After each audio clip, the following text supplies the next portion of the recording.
Hello guys, welcome back to this session. This is part 8 of percentage and fractions, and today we are going to see some of the remaining problem sums of our previous sessions. So let's begin without any further delay. So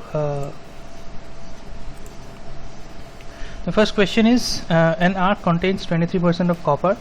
So to get 69% of copper, the quantity of the arc required is, so let's say that 100% of the arc contains just 23% of copper. So to get 69%, how much percentage of arc is required? This is the question. Okay, so from 23 to 69, we see that we have if we multiply 23 by 3, then we get 69. So here also we have to multiply it by 3. So this means 300% of arc will require 69% of copper. Okay, so this is our first sum. Let me just repeat once again. Okay, so it says that an arc contains 23% of copper. So to get 69% of copper, the quantity of the arc required is, so let's suppose 100% of arc is there and it contains 23% of copper. Okay, and the question is asked that how much percentage of arc is required to get 69% of copper. So here we see that if we multiply it by 3, if we multiply 3 times, 23 into 3, we get 69. So here also we have to multiply it by 3, and so we get 300% of copper, 300% of arc. Okay, so this was the sum. Okay, so this was the first question of the day, and let's jump to a second question, which is Aditya's salary was increased by 40% and then decreased by 25%. And find out the net effect in Aditya's salary. So this type of questions we have done in the past also. So we will see if by solving it in the successive method. Okay, so first it's increased by 40%, then it is decreased by 25%.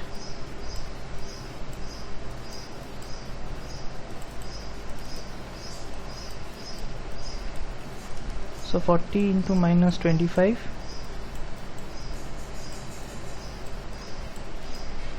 by 100.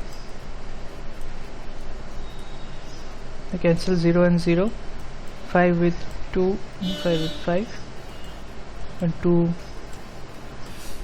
4. So here the resultant here is plus of 15%, and here it is plus of minus 10. So the net effect is plus of 5%. So this means 5% increase. So this was by successive method, and if I use this compoundation method, that is so it was increased by 40%. So the fractional value of 40% is 2 by 5. So from 5, if it's increased to 2 units, then we get 7, and decreased by 25% means if it's 4, it is decreased by 1 unit, so it's 3.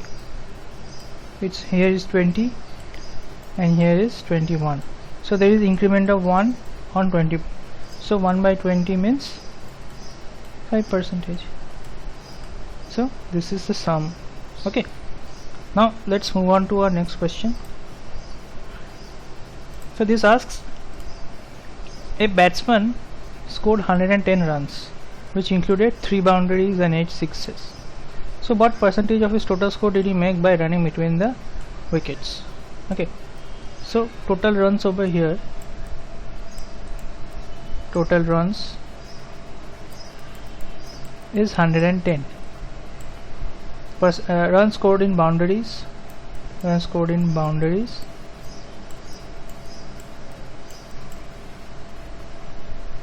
is what we have to find out, and the percentage of it. So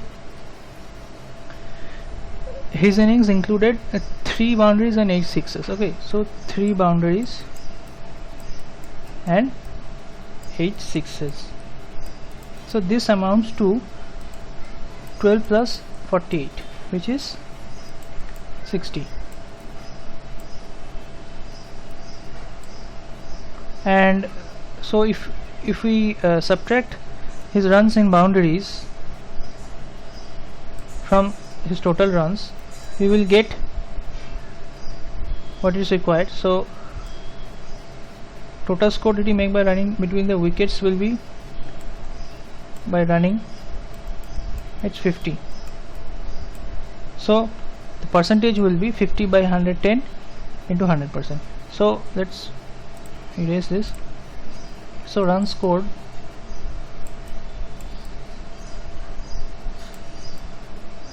in running between the wickets. Okay, running between the wickets is 50. The total runs is 110. So percentage here will be 50 by 110 into 100%.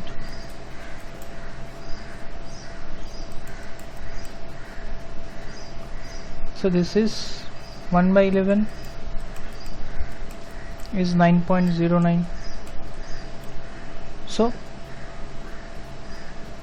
45.45%. Alright, so let me just repeat this once again. So total runs is 110. Runs in boundaries is 8 into 6, 48, plus 4 into 3, 12, that is 60.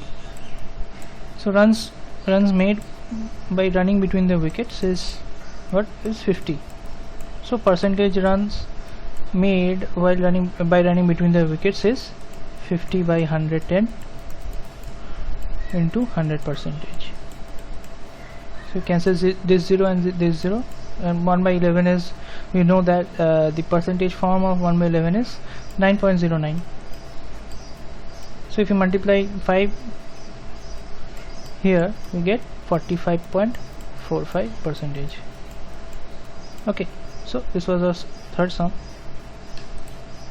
and let's look this is the, I think this is the last one. Yes, this is the last sum of the day, and this is again this requires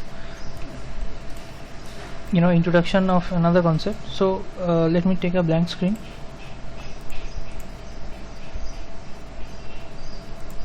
So suppose these type of sums is, if someone had this much amount of money, and then he spent this much and is left with this much, so calculate the amount of money he had with him initially. So suppose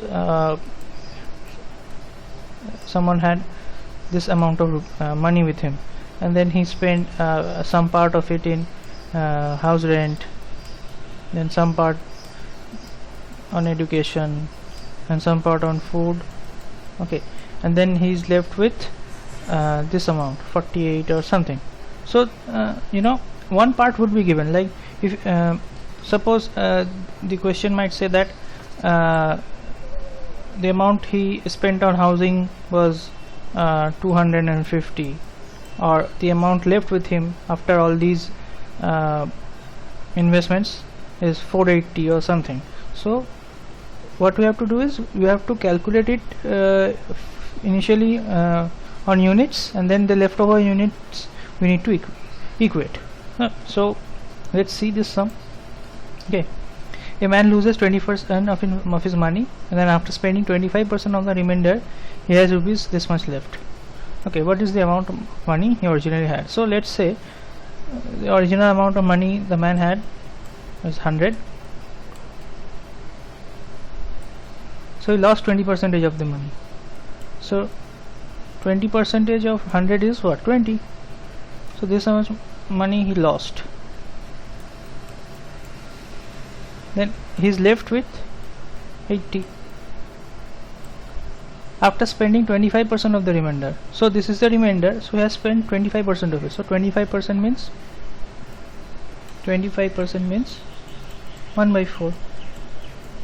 So after spending 1 by 4th of it, so that means 20, he has spent 20,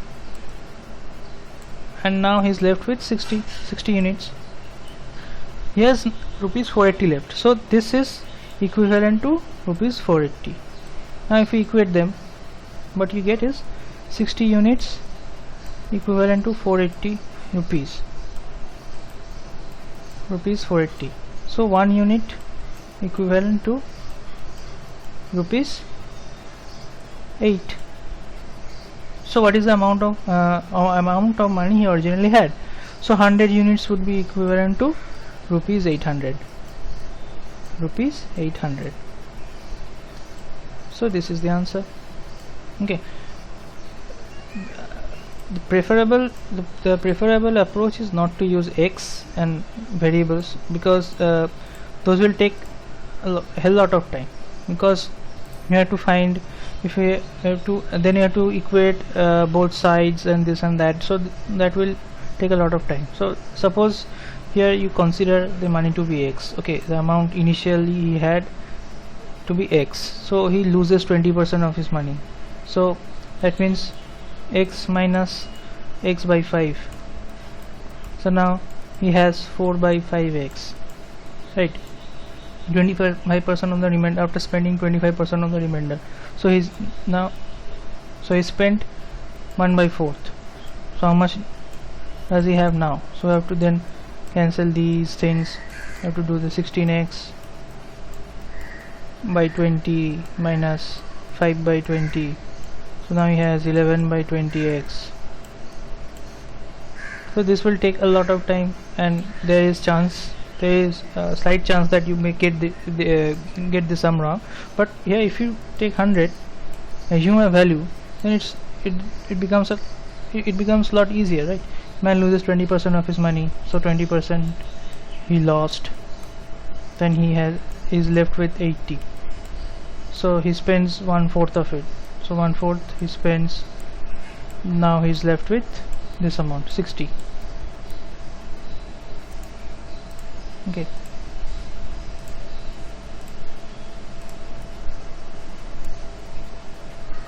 so he's left with 60. So but the question here says he's left with rupees 480. So what you need to do, you need to equate them. 60 units, 480, so 1 unit would be equal to 8, and the 100 units will be equal to 800 rupees. So this is how it's done.